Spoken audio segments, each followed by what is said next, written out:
Hey, let's make a quick review of round one, practice round one. And right off the bat, I got to say, I screwed up in that I didn't ask you guys to send me your team strategy, what you've chosen for a strategy. If you note, when you're looking through things, I'm not on the dashboard, but if you go to the dashboard, I think one of the things, or one of the tutorials, it might even be under, I'll take a look at it at the end, but one of those places on the left, in the menu on the left, you should be able to find something that gives you a look at strategy, and I've also, there's a video that should talk about strategy, and in your guys' case, you can choose one of 6 strategies, and those are, low cost niche, low cost broad, or low cost life cycle, or the other end of that is at the high end, differentiation on broad differentiation niche or a differentiation life cycle, and you can choose any one of those, and please do that. I will tell you, I'll say this often as this goes on, that the team that most aggressively, boldly, but not recklessly pursues its strategy will be the team that's the most successful. Not having a strategy is not an option. Okay, you won't be good at the game if you don't pursue a particular strategy. That said, I'll also say though that the strategies have to bend based on market conditions. That's the way it is in real life too. And so that doesn't mean you can't take advantage of things that could be outside of your strategy technically. Enough on that, please, everybody, and I'll try to send it in an email, but each team talk about the strategy you've chosen. Hopefully you've already chosen one, and let me know via email what that strategy is. So we take a look as we go through this. You guys might want to call this up on your computer, side next to this as I'm going through it, so you kind of get an idea. First one may be kind of lengthy, by the end of the semester, as you guys understand this a lot more, I'll be a little more brief. I'll be a lot more brief in terms of overviewing what's happened in that particular round. So the first practice round, what do I look at? Okay, and I start at the capstone courier. Okay, I guess I should show you how I get there. Your guys's menu looks similar, not identical, but it should look similar, right?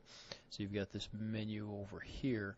I think your guys's might look a little different than this, but industry results, okay, and maybe there's something that says reports, but anyhow, I click on those reports. Let's go while I'm here. I'm sorry. I think I'll try to see if I can find the discussion or the tutorials about strategy. Let me do this. I'll log into a team. It doesn't matter which team. I've just chosen a team for the heck. Now this is what your guys' will look like. Okay. I'm just trying to get a look here. So we're on the dashboard. When I click on getting started, I forget one of the situations. Pick a strategy. There it is. So I clicked on the getting started, and then I come over here and I click on pick a strategy. So please do that. Okay, please click on that. Take a look at it. It'll walk you through the 6 strategies. I believe in the content section of D2L there should be a video that I've put together too on choosing a strategy. So please take a look at that and get me off that information. So back to when you guys look at it, I'm sorry, to find that capstone courier, it should be reports. Yeah, there you go. Industry reports, capstone courier. Okay, and then you can open it up either in HTML or PDF. And I advise you just go ahead and open up in the PDF and maybe save that to your thumb drive or something, and that way you have it. Even if you're not hooked online or whatever, you can do some reviewing of that. So in my case, mine looks a little bit different, but I'm going to get to that capstone courier like you should. Okay, this is going to be your Bible. Okay, this is not unlike some of the stuff that you look at in real life. When I was in banking, we had something that was called a daily statement of condition. And by its title, you might guess that we got it every single day. And I would often spend the first 15 or 20 minutes of my work day just looking over that daily statement of condition, okay, seeing what happened the previous day. I know that almost sounds like overkill, right?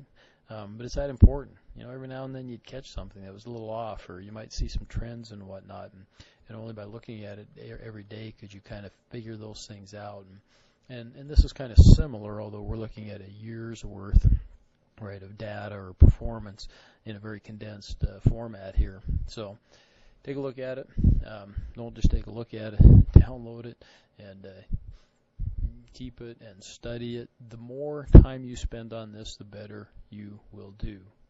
Okay? The more time you spend going over these things and understanding it, the better you'll end up doing in the simulation.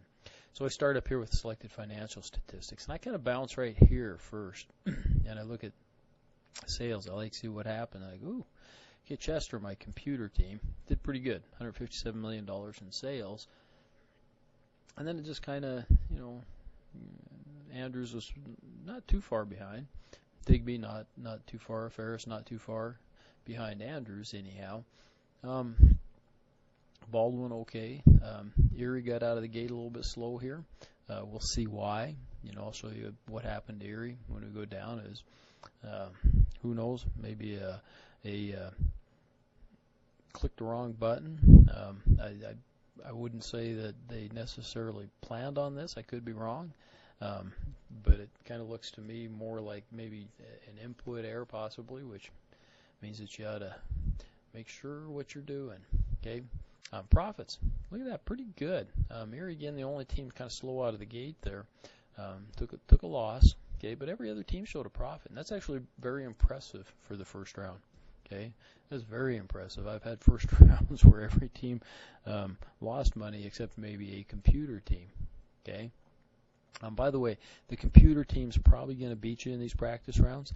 They don't count, okay? So I'm looking at the best team in terms of who gets to skip the assignment. I'm looking at the best team there in just the human terms, and I'll take a look at that the spreadsheet that I've set up to do that.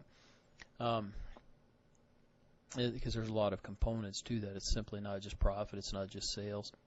There's several other things that I put in there. So.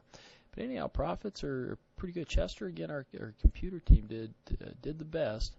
157 million almost in sales, and a 10 million profit. Now, this is kind of impressive, though. Andrews with only 132 million in sales, so 25 million less basically in sales, and yet only 600,000 less in profit. That's closing the gap a lot. What would cause that? That'd be the next question, of course, out of my mind. And I can tell you it comes right down to here. Okay? Contribution margin is a big deal. The contribution margin is basically the difference between your revenue or your sales per item minus the cost per that item, the variable costs of that item. Okay? Which are your labor and material inputs. Those are your variable costs per item. And that's what the contribution margin is. And as you can see, Andrews has a very high contribution margin, and you want this one to be high. Okay, you want your contribution margin to be high. That's very impressive. If you sell something for $1 and you have a contribution margin of 30, that means 30 cents can, after you take out your operating expenses and other expenses, then goes to profit. Okay, if you have a contribution margin of 50. Then you sell something for $1.50 goes towards profit, less of course operating expenses and some of those other things. So we want this number to be high. How can we make this number high? There's only two ways, and this is really important. Okay, but it's really simple as well. There's two ways to have a high contribution margin, and that is one, to have higher prices, or two, to have lower costs, variable costs, which are labor and material costs. Okay, and so I'm going to tell you that this is an important number that you really want to strive for throughout the game. Is how do you expand your contribution margin, and that depends partly on your strategy. Okay, and this is where strategies aren't mutually exclusive. Okay, so let's say you're taking a differentiation strategy. Your goal is primarily going to be to have your products towards the front edge. Okay, you're not as worried about price, meaning that you may be at the higher end, might spend a little bit more money on marketing. Okay, and you're not quite as worried about cost. That doesn't mean that you don't try to lower your labor and material costs, but being out in front and differentiating and keeping your price maybe at the higher end. Think of it as an Apple strategy, right? Apple's going to come out with a new phone here. They're thinking it's going to be $1,000. You know, it's a whiz-bang new phone. It's supposed to be really good, probably. I don't know. And they're pricing it at the front edge of the market. They're not going to sell it to everybody, but they're going to make a lot of money on the people that they do sell it to. Okay, they're trying to control costs on the back end. You know, they still want a huge contribution margin. Believe me, Apple has a huge contribution margin. Okay, so think of it like that. Other companies are going to be a little lower cost. You know, and this is an apples and orange comparison because Walmart doesn't really compete with Apple, right? But think of Walmart. It's always the low price, and really, what drives Walmart isn't so much the price. You and I think about that because when we go out and shop, that's what's important, but it's the low cost. It's they can get things to the shelf oftentimes cheaper than anybody else. Okay? And so that's what's driving Walmart. Amazon a little different. Okay? Theirs is convenience. Probably convenience / maybe a little bit of cost. Okay? So work on those contribution margins. Again, they're not mutually exclusive. Just because you have a differentiation strategy doesn't mean you can't try to reduce your costs. And just because you have maybe a low-cost strategy doesn't mean you can't try to, you know, push your prices a bit, right? You maybe not going to be at the high end of the pricing, but you can push it a little bit, right? And believe me, a percent or two here can be a huge difference. Remember, we're talking about $157 million in sales, so 1% is 1.5 million. If they could increase this, if everything else stayed the same and they could increase this by 1%, it would add $1.5 million to their profit. Okay, again, if their operating expenses and all else stayed the same. So those are important numbers. SG&A is as important. Okay, it's a little smaller number. Okay, this is your sales, general, and administrative costs, and primarily this is your marketing. Okay, or that's the thing that you have the most control over. You're going to have some control over your administrative costs and general and administrative costs, but that'll be minor compared to your sales cost or your marketing costs. Okay, now Andrews has a very high. Okay, one of the highest. Erie's a little bit higher. Erie's is higher because they had low sales. Okay, I'll bet you Andrew spent way more money. I don't have to bet you. I know it. Andrew spent way more money on SG&A sales, but it generated more sales. Okay, Erie spent less money, but generated a whole lot less in terms of sales. Okay, so this number you want it to be low, but okay. If it's too low, then you may not be spending enough money. In other words, your competitors, if they're out spending more money on marketing, they may beaten you up in the marketplace. So, yeah, you want to work this one down if you can, and yet be very efficient or effective with it. Look at Chester. Okay, Andrews has 14.2% in SG&A in sales and generate $132 million in sales. Chester 9.7 and generated $157 million in sales. Okay, my guess is they spent, maybe similar amounts. Okay, but Chester was able to generate some more sales. Okay, and we'll be able to see down below what the amounts were that they might have spent. Okay. So pay a lot of attention to that, but not just that. Look and understand what the components are to that. This is your first glance. As we get down into the financial statements, we'll see these things a lot more clearly. I don't spend, for whatever reason, I don't spend a lot of time looking at these overall market shares and whatnot. I mean, I know that if Chester had the highest sales, they had the highest market share. And so for me, I know for a lot of people this visual is probably good. For me, I look at the numbers up above and it's better. Stock market summary. Here I don't spend a ton of time on this either right now. This will become more important as we go along. This is where you have an opportunity. You can sell stock and raise money, okay? Or you can buy back stock, which is a cash expenditure, okay? This becomes very, very important as the game goes on, okay? One of the key things that I score on is going to be earnings per share. Let me give you a real basic here, that the more shares you have, the lower will be your earnings per share. The more shares outstanding, the lower will be your earnings per share. And let's just take a look at, here's just a real broad example, but Andrews has 2 million shares outstanding, and they earned $4.91 per share. Again, if everything else was the same and Andrews had 4 million shares outstanding, their earnings then would be $2.45.5. Okay, so their earnings per share would be cut in half. And as a shareholder, I wouldn't be too thrilled about that. I want the earnings per share. The shares are what I own, and I want the earnings per share to be maximized. I want those to be as big as possible. Okay, so what do we have? We have 3 teams that did nothing in terms of their shares, and we had 3 teams that actually sold some stock, so they raised some money. Okay, and sometimes in the beginning, that can be a very valuable thing. If you're spending that money or investing that money into things that are really, really valuable, things that will drive long-term growth, long-term profitability, etc., those things can be huge, okay, those investments. But you're also putting more shares out there, which is going to have a tendency to reduce your earnings per share. And in fact, look at this, right? We saw up above, right, that Chester had more profit, but Andrews has a higher earnings per share. Why is that? It's this.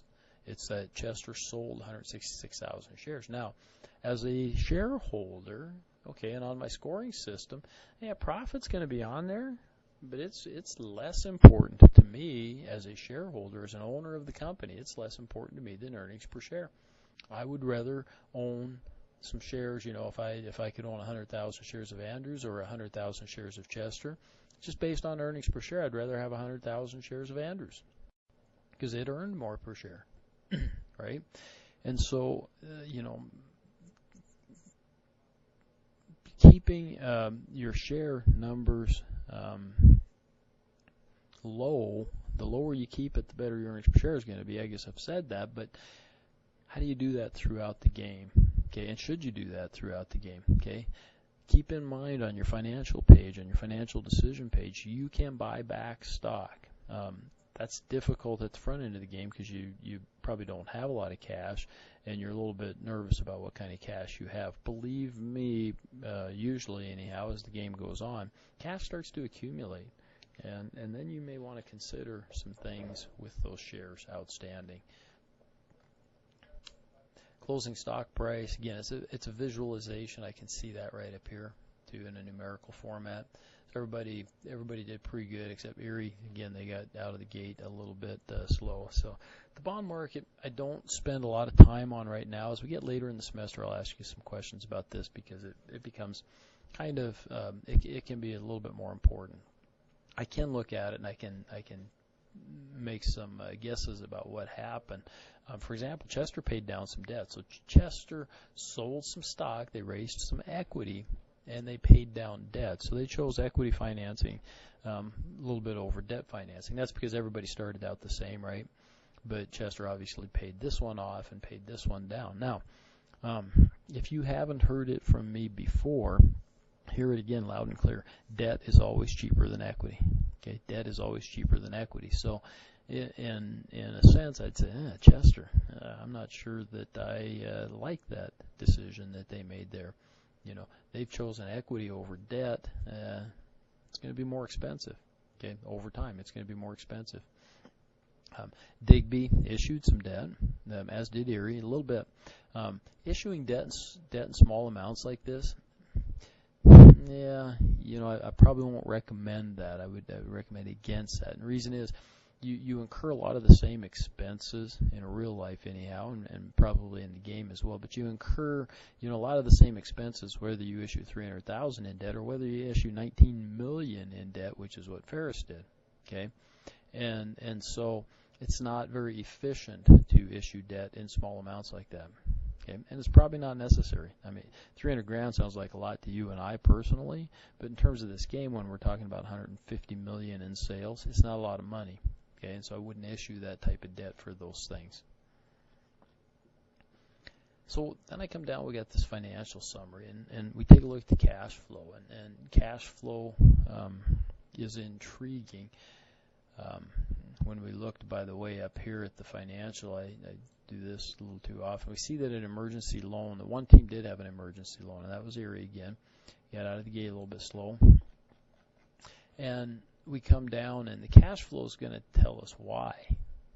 Okay, there's a lot of different things that can happen in here, but what are the things that happened to Erie? Well, they had a big increase in inventory, right?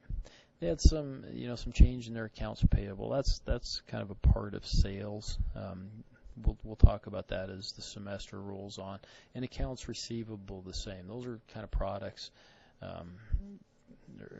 A product of what's going on with your sales. So I don't spend a ton of time looking at those. If they're big numbers, I will. And you can make some changes that will affect those numbers. And so that's important. But of course your net income first starts when we're looking at the cash flow. Okay, net income, what you have coming in. Okay, boom, you get some positives for depreciation, meaning an expense, right, that had affected net income, but you didn't actually have to spend money on. Okay, but you look at these, inventory, those types of things. So that's what created about half of Erie's emergency loan. But you just jump down, and this is interesting. Okay, Erie spent way more than any other team. Andrews a little bit, Chester a little bit. Look how much Erie spent on plant improvements. Well, this can be a very good strategy. Sometimes you might take some hits in the early rounds in order to pay off later, okay, in the later rounds. And you do that by investing, obviously, in different things, okay? That's kind of up to you guys to figure out what some of those different things are. But they invested some in plant improvements, and we'll be able to see where those are as we go down. Okay, and so that becomes kind of an important, but that was a big part of their loss. Now, what I'd tell you is that getting an emergency loan is bad. It's expensive. There's a lot of bad things that go into getting an emergency loan. Making plant improvements isn't bad. Okay, but you got to fund them. Okay, and they could have done that by issuing some debt, right? We saw some teams. We saw Team Ferris here issue $19 million in debt. Okay, that would have helped mitigate some of that emergency loan stuff, right? And you also could have sold some stocks. So like Team Erie did $32 million raising money. I'll bet you Team Ferris, I'm sorry. Team Ferris got a lot of cash on hand. Cash is it can be good, but in this game, I don't really want a lot of cash sitting in my bank account, okay? And if I'm an investor, I don't want my company to have a lot of cash sitting there. I want them to do something with that cash. If they're not going to do something with it, they should send it back to me as a shareholder, either through dividends or stock buybacks, so that I can do something with it, okay? That's kind of a general theme you'll hear me talk about as we go through the semester. But anyhow, they raised $32 million in financing activities. Okay, and then Ferris has a ton of cash on hand, as we see right down here. Okay, Digby could have done some similar things, and it certainly would have mitigated. I'm not sure if they could have, if they'd have maxed out. They probably could have covered these things. Okay, probably could have covered these things had they maxed out. Okay, and again, I think on the inventory thing, that was probably a mistake that drove that they probably weren't counting on. So cash. Yeah, there's a lot of cash there actually. $54 million or $53 million. You wonder what's Ferris going to do with that? Digby, Chester, Andrews. I'd say Baldwood probably did a better job of cash management here. Andrews, Chester, Digby all have a lot of cash on hand. So, here let's take a look at Chester, for example. They sold $5.7 million in common stock. and yet they got $23.6 million in the bank. That makes no sense. Okay, now, it might have been a part of their planning. Maybe they were worried that they weren't going to meet projections, those types of things. Okay, but it doesn't make sense to me to sell stock when you have a lot of cash on hand. Okay, or if you're projecting to have a lot of cash on hand. Accounts receivable, again, just a product of sales, and so I don't look at it unless there's some big changes there and whatnot. Inventory is a big deal. We see inventory, Andrews 409. I'm more concerned that Andrews might have stocked out too much. Okay, they might have hurt themselves. Baldwin, 15. That may be a little too much inventory in hand. Chester looks pretty good. Digby looks pretty good. Ferris looks pretty good. Neary's got too much inventory, and again, we'll show you why when we get down there. Plant and equipment. Well, we expected Erie's got more, okay, because they invested $27 million in plant and equipment, and they do, okay. And these numbers, there a lot of folks we didn't invest, too much this first round, and so we don't see many changes there.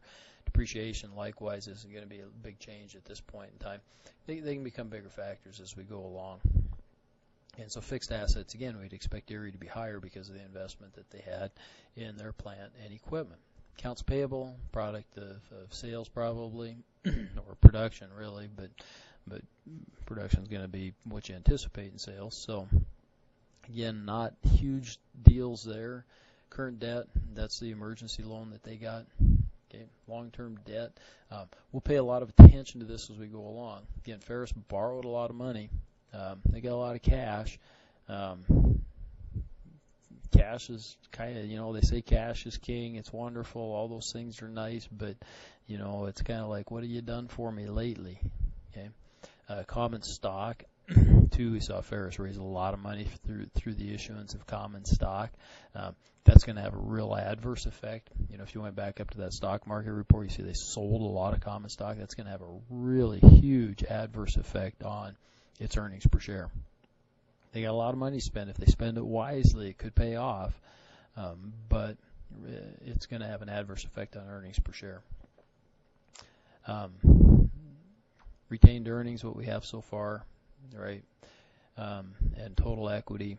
We'll worry more about those probably as it goes on. I'll end up later rounds. I'll ask a lot of questions when we get into the balance sheet and whatnot. At this point in time, it's good to look at and it's good to start trying to understand it. But we won't get too technical just yet. So we get an income statement. A lot of this is similar to what's up above, right? Our sales, our variable costs. People are going to get overwrought by variable costs. And what do I mean by that? Well, you might look at Chester and say, oh my God, look at their variable costs. They're way higher than every other team. Well, they are. But Chester made more money than any other team, and that's because they also had higher sales. Okay? And so this variable cost is simply the inverse, if you will, of the contribution margin, right? So Chester had a contribution margin of roughly 30%, so their variable costs are roughly 70% of this amount here, their sales. Okay, so I'm far more concerned about the contribution margin than I am about these actual numbers. Comparing Chester's variable cost of $112 million to Andrew's cost of $84 million doesn't really do a lot for me unless I'm doing it in relationship to its sales, which again gets back to the contribution margin that we see up above. Okay, so don't focus too much on the dollars for the variable costs. They're just not that important. Depreciation. If we see some numbers here, changing dramatically, then we know that teams are doing some changing. So I like, changes in their plan, either making it bigger or smaller. Okay, and so I really like to pay attention to that. SG&A to sales. This is a number up above, okay? And remember I said that Andrews had a huge, 14.2%, which is a big number, okay, but it really helped to drive sales, and sales at probably a higher price is my guess because they had such a good contribution margin, right? So they spent a lot of money to drive sales, and it was fairly effective. Chester spent less money and drove more sales. We will want to ask why, and we'll see. Remember that Andrews didn't have hardly any inventory up there, so I was worried about stockouts, and that could be part of the problem with Andrews, and we'll see that as we go down. EBIT is earnings before interest and taxes, and again, this one was up above, so it's kind of good to look at. Taxes. Profit sharing is just a factor that's built in there. We won't spend any time probably looking at that. And then net profit, we also saw that up above. So we cruise down, we look at the production analysis, and this is kind of an important one to look at. I always pause here and look at it because it's capacity versus production. Keep in mind, you can produce twice what your capacity is. You can use a second shift. Okay, Chester is the only team that used more than their capacity, and look at that, they actually shrunk some capacity. Chester, because all these other teams, I can tell just kind of by looking at it, you guys all kept your capacity the same. Chester actually shrunk its capacity. It sold off some capacity, and then it produced more than its first shift, so it actually it paid some overtime.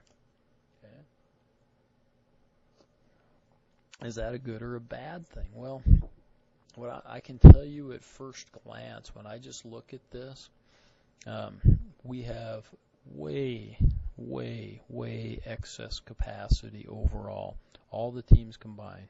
Okay, I would expect as the game goes on that these gold bars will get longer than the blue bars. If they don't, you guys are making some mistakes. Okay. Owning capacity. Now, it's a trade-off, okay? If you're using a second shift, you're paying overtime, and that's going to drive your variable costs a little bit higher, right? Capacity, on the other hand, some of those expenses associated with capacity are harder to pencil out, but they're real and they're there. One of them, of course, is depreciation, right? If you've got a lot of capacity, a ton of capacity out there, you're going to have higher depreciation. Now, a lot of people say, well, that's not a cash expense, but it's an expense, and it's a real expense. Okay, so that's one of them. Okay, maybe the interest that you might have to pay in order to build up that capacity, or the interest that you're missing out, okay, because you could sell the capacity and invest that money into something else. You got to keep the lights on. You got to keep the heats on. You got to pay taxes on capacity. On and on and on and on. There's a lot of expense involved with having capacity, and in our case, excess capacity, and we have lots of excess capacity.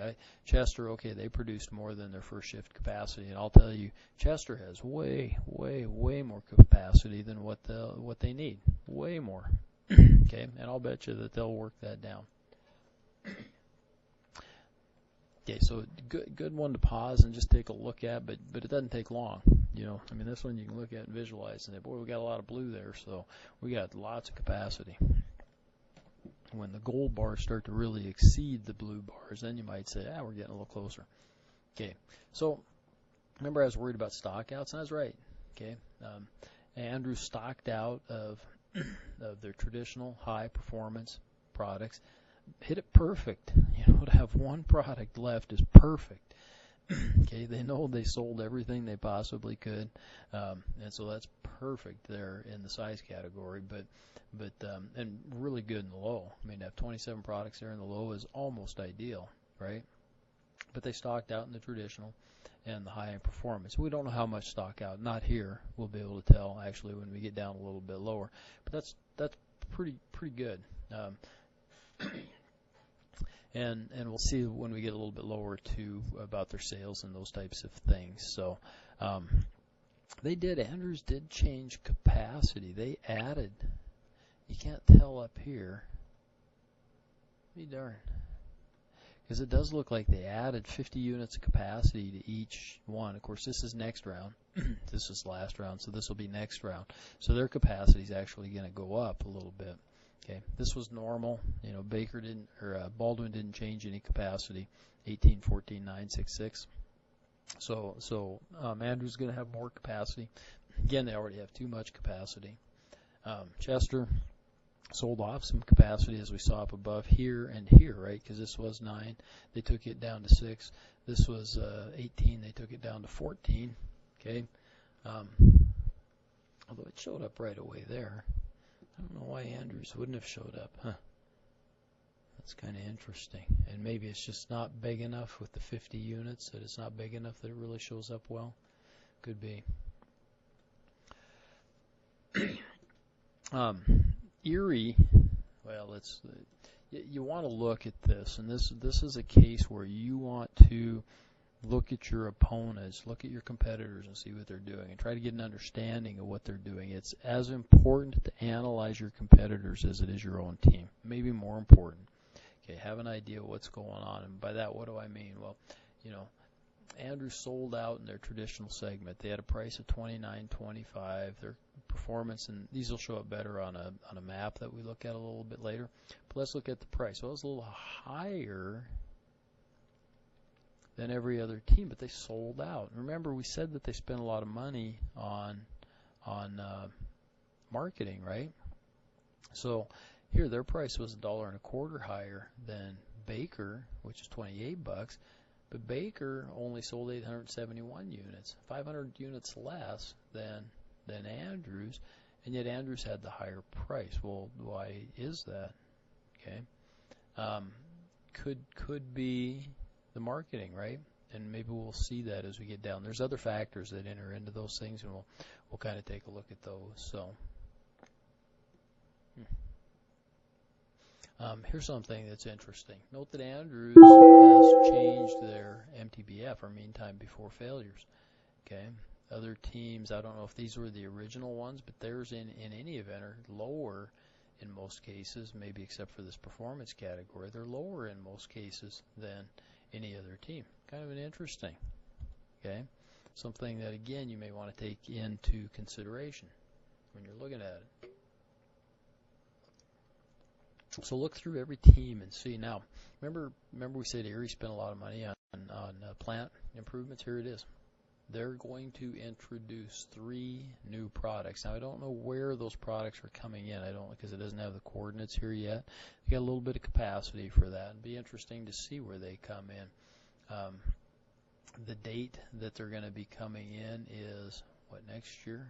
The revision date. So yeah, they'll all be joining us in March of 19. And what year are we in this year? 18? Yeah, December 31st of 18. So March of this next year, these products will be coming in to play. We'll see what that does. Should be interesting. Okay, spend some time on that. I could talk for hours on it, and I don't want to make this video quite that long, but you guys should. Here we go. To each individual segment, what's going on in those segments. And this, I'm going to tell you right here, this traditional customer buying criteria, the customer buying criteria for each segment, for whatever reason, I found over the last 10 years that students don't pay attention to this like they should. Okay? They end up ignoring this for some reason. So, I talked about Andrew spending a lot of money on marketing. That could be really important, but only if they also match up to the customer buying criteria. Okay? Or at least are in a good position in terms of the customer buying criteria. Okay? You can spend a ton of money on marketing, but if your traditional product is 5 years old, it probably ain't going to do you any good. You can spend a lot of money on marketing, but if your price is $32 and outside of this range, probably ain't going to do you any good. Maybe same thing with positioning. But again, look over here. Age is the most important. Now, you can change your MTBF, and it's probably not going to hurt you much. That's only 9% of the importance for the customers. Okay? So you got to look at this importance over here in terms of these things, and this changes for each segment, right? In the low end segment, for example, the age isn't that big of a factor. So as we cruise down, we take a look at all this, and we got this perceptual map. It doesn't show up real well on this one. We'll see the perceptual map better. There's a bigger one that shows up below, and we like to look at that, but. We can see that we're pretty good bundle of teams there, a bundle of products there. You see that Ferris, they took their fast product and kind of separated themselves a little bit. It's kind of interesting the direction that they moved. I'm not sure I understand it totally, but it is kind of interesting. So again, the other bigger perceptual map will show us. This is going to be important. I'm going to ask questions about this as we go along. Probably not this first round, but by the third, fourth rounds, I'll be asking some questions about this actual versus potential. Remember I said that Andrews left some money on the table because they had some stock outs. Here's where we can kind of see, okay? This product, their actual sales were about 18% of the market. It looks like they could have had about 23% of the market, so they left 5% on the table. We'll get those exact numbers when we go a little bit lower, but they left about 5% on the table. That's a big deal. Ferris enjoyed that. They got a benefit. Digby left some on the table. Erie got a benefit, Baldwin. So all the teams Andrews and Digby, neither one met their potential. They both stocked out, and the other four teams were able to take advantage of that. In some cases, to a decent extent. In most cases, not a lot. Okay, but Andrews, think about. I'll just do the math here real quick. They gave up 5% of the demand, right? So there's 8 million units. Okay, 5% of 8 million. So they could have sold another 400,000 units, and they were close to $30. Okay. So that would have been 12 million more in sales that they could have had, right? Chester did have that. And not only that, they'd have taken it back from Chester probably a little bit. So they could have had about 12 million more in sales just by making more product there, by meeting the demand of their customers. Market share, Chester had the biggest market share. They did stock out too, but they made more. They had a little lesser price. This is where we really look. This is where we can really compare products and see, why they might have sold or why they did not. Okay, a little lower price. Remember, price was a big factor, but Andrews had a higher price and could have sold. They had a better potential. Okay, and why is that? Well, it might be the performance and positioning. We call this performance and size coordinates, although cake, it looks like it's a little bit ahead. That's usually better. A little more performance, a little less size is usually better. Okay. MTBF is better for cake, so able to let their MTBF go, which by the way saves some money. Age, look at that. Able was a little bit closer to the age, but not much. But here's the big difference, right? Look at how much more Andrews spent, about twice on marketing as what Chester did. Okay, that obviously drove some customer demand because they were fairly similar in other areas here. Okay, and especially customer buying criteria where the ideal age was the most important. Andrews was really close on that. Okay, Ferris was better. Okay, in terms of the age.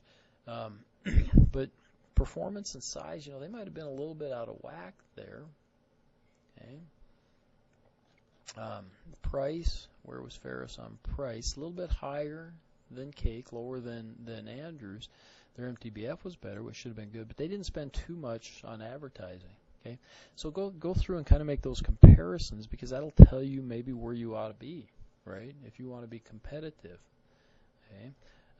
And again, I think Ferris moved this product into a kind of a weird spot. Their performance, they moved up, which is good. That's a positive, but they actually made it bigger, their product. And we want size to get smaller, and they made it bigger. And so, the ideal coordinates were 5.7 and 14.3, which is exactly where cake ended up.